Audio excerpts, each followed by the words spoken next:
Bonjour mes chers Sagittaires, je vous remercie de me retrouver pour ce mois de novembre sur lequel on va se pencher sans plus tarder. Certains d'entre vous célébreront leur anniversaire. Je vous souhaite le meilleur pour démarrer ce cycle et on va sans plus tarder se pencher sur les énergies qui vont ponctuer les prochaines semaines. Alors la première des cartes que nous avons, c'est la carte de la tempérance, la majeure du tarot de Marseille, qui va, en discutant avec la carte du 10 de bâton qui se trouve quant à elle dans les obstacles, vous encourager à prendre soin de votre santé.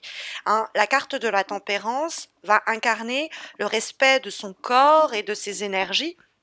C'est une carte en ce sens qui nous parle de s'accorder des moments de répit, de régénération, si on a besoin de marcher, de faire du trek, d'aller à la piscine, de méditer, de faire du yoga, de se détendre tout simplement devant un bon film pendant un week-end à faire du cocooning, qu'importe les moyens et les méthodes qui doivent et peuvent vous permettre de prendre soin de vous aussi bien sur le plan du corps que de l'esprit et du cœur, c'est vraiment l'idée chouchoutez-vous. Hein, la carte de la tempérance peut vraiment encourager l'idée de ne pas rajouter, on va dire, du poids du fardeau sur vos épaules. Parce que le 10 de bâton, il s'en dégage une grande fatigue. Hein, on a tous ces bâtons qui sont des responsabilités qui nous incombent et quelquefois avec lesquels on se surcharge soi-même. Hein. On est des fois pire hein, que nos patrons ou que les personnes en capacité de nous donner des ordres quand soi-même on se surcharge, on pourrait comment dire, se faire soi-même ployer sous la charge de travail, de responsabilité, il faut que je fasse ceci, il faut que je fasse cela. Faites attention, la tempérance nous dit, avant tout ce qu'il faut faire, c'est prendre soin de vous. Hein, la carte de la tempérance, c'est toutes les médecines douces, tout ce qui est en rapport avec les énergies, et comment on va les faire circuler pour qu'il y ait une fluidité. C'est le yin et le yang du tarot de Marseille. Donc c'est trouver l'harmonie, c'est équilibrer les choses. Alors peut-être ça nous dit que au cours du mois de novembre, il va avoir la possibilité pour vous de notamment avoir de l'aide parce qu'on a le pape qui est toujours un soutien et un appui non négligeable qui apparaît en termes de vibration pour si vous avez diverses tâches qui vous incombent, diverses activités, relations qui demandent votre attention, pour qu'on vous file un coup de main, qu'on vous conseille et que vous ne soyez pas toute seule, tout seul à porter à bout de bras cette situation ou ce projet. Hein, la carte de la tempérance peut même vous inviter à ouvrir le dialogue. Si vous avez le sentiment, par exemple au boulot, que on vous surcharge, que vous avez encaissé trop dans le cadre d'une relation amoureuse, amicale, familiale, où vous avez dit ok, je prends sur moi. Bon, il est question d'ouvrir le dialogue, pas pour se lancer des pics, mais pour essayer de trouver des compromis, un terrain d'entente et pour équilibrer ou rééquilibrer les choses, qu'on se sente pas un peu démuni et seul face à la situation. Hein. La carte de la tempérance peut prôner votre vertu à la patience, mais il faut quand même se retrouver à mi-chemin et coopérer avec cette personne, cette situation pour qu'il y ait quelque chose un peu à mi-chemin, quoi, que y ait pas, qu'on soit pas la seule à faire ceci ou le seul à faire cela et qu'on se sente aidé. Il y a en plus dans la carte de la tempérance le soutien, l'appui de notre entourage qui peut, nous dit avec le 10 de bâton, nous aider à pas succomber sous la charge et le poids de cette nouvelle situation, de ce nouveau challenge, etc. D'ailleurs, sur le plan professionnel, la carte de la tempérance va nous parler d'un milieu qui se régénère. C'est un nouveau réseau, de nouvelles relations, de nouveaux contacts. C'est peut-être une personne qui pourrait aussi assurer la médiation entre vous et quelqu'un d'autre qui serait porteur de messages ou qui pourrait faire comment dire, mener les négociations à votre place ou faire le chaînon manquant entre vous et une structure ou vous et une autre personne et qui pourrait vous filer un coup de main en faisant cet office de vecteur, de médiateur.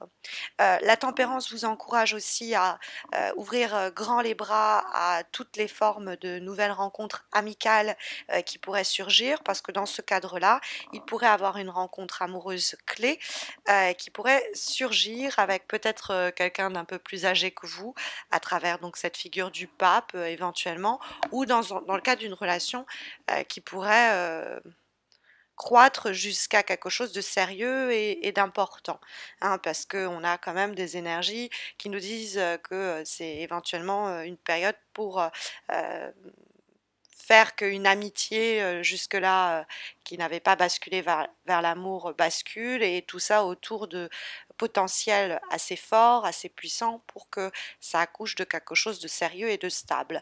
Ça va être peut-être un moment de célébration avec les amis. On a obtenu son doctorat, on est en train de se fiancer, on est en train de, bon, pendaison de crémaillère un petit peu moins, mais il peut avoir quelque chose, un événement comme ça, un peu social, avec les gens qu'on aime pour célébrer une réussite. Et ça pourrait être quelque chose qui nous pèse, qui nous prend beaucoup de temps.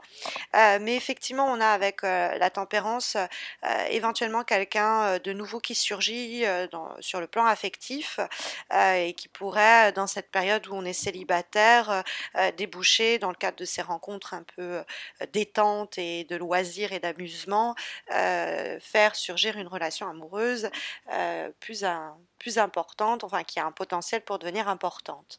On a, bon, ce 10 de bâton qui se trouve dans les obstacles. Je vous en parlais. Il se dégage du 10 de bâton une grande fatigue, un grand, quelquefois, ras-le-bol.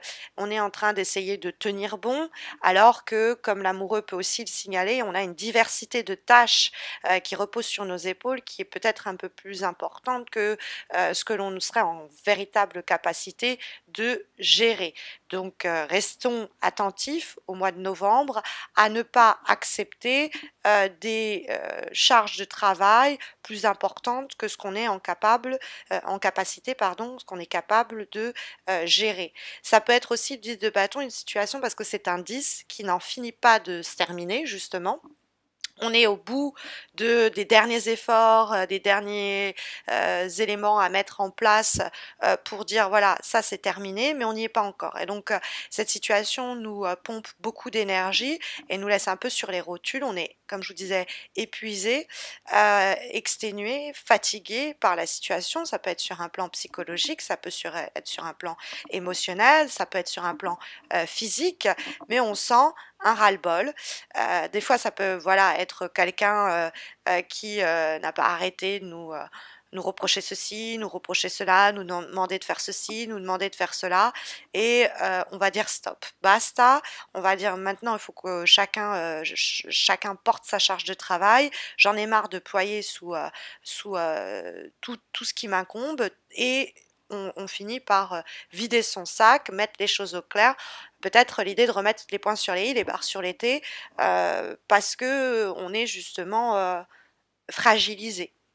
Et alors, après, le 10 de bâton, en étant dans les obstacles, ça peut être une reproche qui vous est faite, en vous disant, en vous avertissant que si vous êtes dans l'incapacité à déléguer, vous risquez de morfler, hein, tout simplement. Il ne faut pas faire plus que ce que l'on peut parce qu'on va rien faire bien. Ok, donc là, ça peut être aussi un conseil des cartes qui vous dit, bon, les cartes vous disent, bon, sachez équilibrer un peu et répartir la charge des responsabilités qui vous incombent, et pas faire, enfin, fermer la bouche, serrer les dents en vous disant ça va passer quoi, parce que vous risquez d'en faire les frais sur le plan physique. Après, c'est vrai que compte tenu de l'énergie globale du tirage, on pourrait penser que vous arrivez à tenir bon, mais je vais pas avoir envie de vous conseiller de tenir bon malgré tout, quoi, parce que vous en souffrez d'une façon ou d'une autre. Alors, en vibration, nous avons donc la carte du pape, la majeure du tarot de Marseille. Alors, ce pape, ça peut être quelqu'un qui peut nous aider, nous encourager, nous soutenir, hein, un petit peu comme la carte de la tempérance. On a un soutien, un support. Bon, quelquefois, ça peut être un homme hein, d'un certain âge ou d'une certaine expertise, en tout cas dans le domaine qui nous concerne, et qui va nous prendre sous son aile, qui va sinon nous conseiller conseiller, nous orienter, nous aider, qui va être un appui ou un soutien et qui va permettre de, on va dire, diminuer les mauvais effets que le 10 de bâton pourrait suggérer. Hein, la carte du pape, ça représente quelquefois un enseignant, un psychologue, un ami, un père, et qui va par sa réflexion constructive, amener à la résolution des problèmes qui sont les vôtres. C'est un enseignement positif qu'on tire de ces échanges et qui nous aide à aller de l'avant. Bon, alors il faut savoir que le pape, c'est aussi la carte de l'union, du contrat. C'est l'idée de fiançailles, de pax, de mariage. Hein. Et puis sur le plan professionnel, bon, bah, ça peut être des contrats signés dans le sens de on trouve un emploi et on signe un contrat de travail. Ça peut représenter les professions libérales, l'idée de se mettre à son compte quelquefois. Mais il y a avec la carte du pape sur le plan, par exemple, émotionnel, des sentiments clairs. Quelquefois, ça peut être pardonné ou pardonner aux autres les souffrances passées qui nous pesaient encore sur les épaules. Mais c'est vrai que le pape qui dialogue avec la carte de l'amoureux, on a vraiment l'idée d'une rencontre affective qui pourrait déboucher sur quelque chose de sérieux. Après, la carte de l'amoureux, bien qu'on ne le voit pas très bien dans cette édition dorée du tarot de Marseille, va avoir tendance à représenter l'idée du choix. Hein, la carte de l'amoureux, c'est arriver à se positionner entre deux personnes, deux situations, deux projets et de trancher et de ne peut-être pas, dans le sens du 10 de bâton, tout porter simultanément. La carte de l'amoureux va évidemment nous parler du plan affectif et nous parler de choix sur le plan amoureux. Après, toujours sur le plan sentimental, c'est plus simplement le démarrage des histoires amoureuses. Hein. Y a une bonne période pour rencontrer quelqu'un de nouveau et de se lancer sans sans se poser trop de questions. Ça peut être aussi la pluralité des actions qui sont menées sur le plan professionnel, c'est-à-dire on a multiples emplois, multiples tâches qui sont vécues plutôt avec beaucoup de plaisir, mais dans cette double activité qui pourrait être la vôtre, dans cette double vie aussi, l'amoureux peut nous parler de ça, faites attention parce que ça va finir par peser très lourd sur vos épaules et vous ne prendrez pas beaucoup de plaisir à cette double situation. Mais bon, pour les célibataires, il y a vraiment une relation amoureuse qui arrive. Pour les couples en cours, il pourrait avoir une opportunité pour officialiser les choses encore plus. Alors, en avant-dernière carte, nous avons une lame issue d'un oracle, celui du Tao, et nous avons la carte de Clinging, qui est une carte de feu, qui est une carte de plaisir et de puissance, et quelque chose un peu ardent, si je peux me permettre. Ce côté ardent peut être en rapport avec cette relation, cette situation, ce nouveau projet, bref. Et donc c'est le feu dans le sens de la passion, du désir, de l'envie. On aime ce qu'on fait, ça nous inspire. Il y a même peut-être une illumination, il faut que je fasse ceci ou il faut que je fasse cela. Mais c'est aussi les passions amoureuses. Hein. Il y a quelque chose aussi dans une relation qui nous réchauffe, qui nous brûle presque, qui se fait sentir. Mais ce feu-là, de clinging, c'est aussi quelque chose qui doit nous nettoyer, nous purifier de tous ces fardeaux précisément qui étaient en train de nous pourrir un peu notre quotidien. Il y a une opportunité pour croître, s'élever et régénérer, se revitaliser dans le cadre de ce processus qui demande un peu de maturité parce qu'il faut avoir voilà, l'envie d'équilibrer les choses, de suivre les conseils peut-être qui nous sont donnés pour arriver à se défaire de ce fardeau et prendre la décision adéquate.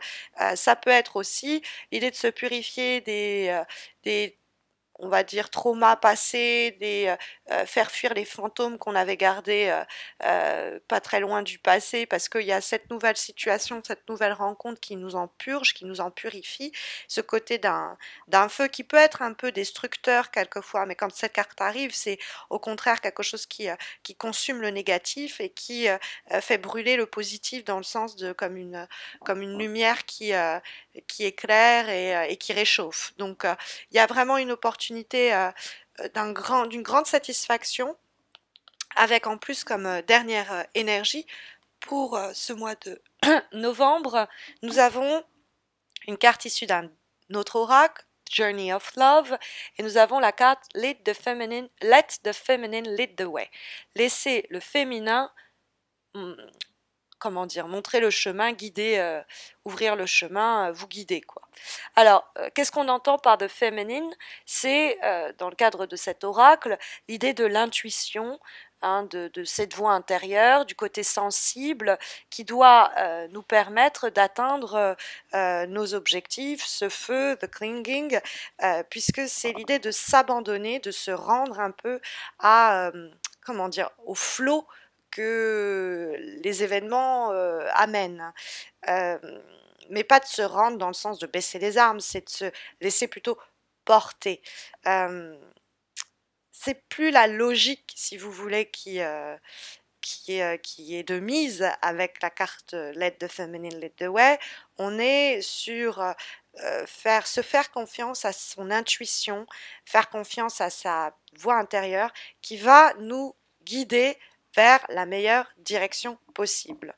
Donc c'est le cœur aussi, hein, tout simplement, qui parle. Avec la carte de l'amoureux, on aurait pu déjà d'ailleurs le sentir. Donc voilà les énergies que sondent les cartes au sujet de ce mois de novembre, en espérant que ça saura vous guider. Mais si vous vous en souvenez bien, il y a un concours sur Facebook que j'organise sur ma page Facebook, dont vous avez le lien sous cette vidéo, en commentaire de cette vidéo, pour décrire en description de cette vidéo, pour gagner donc un tirage en croix un peu comme celui-ci, mais répondant à votre question du moment. Et en plus, il y a un autre concours qui se déroule exclusivement sur Facebook lorsqu'on aura dépassé les 5000 mentions j'aime. Donc n'hésitez pas à venir m'y rejoindre. Et puis n'hésitez pas non plus à vous abonner à ma chaîne YouTube si ce n'est pas encore fait, pour ne pas rater les taroscopes du mois de décembre déjà, c'est vrai. Et puis les concours aussi que je mets ponctuellement en place. Il y en a un autre qui s'organise pour le dépassement des 25 000 abonnés. Je vous souhaite à tous et à toutes un très bon mois de novembre. Je vous retrouve à la fin de ce mois de novembre pour les taroscopes de décembre. D'ici là, prenez soin de vous.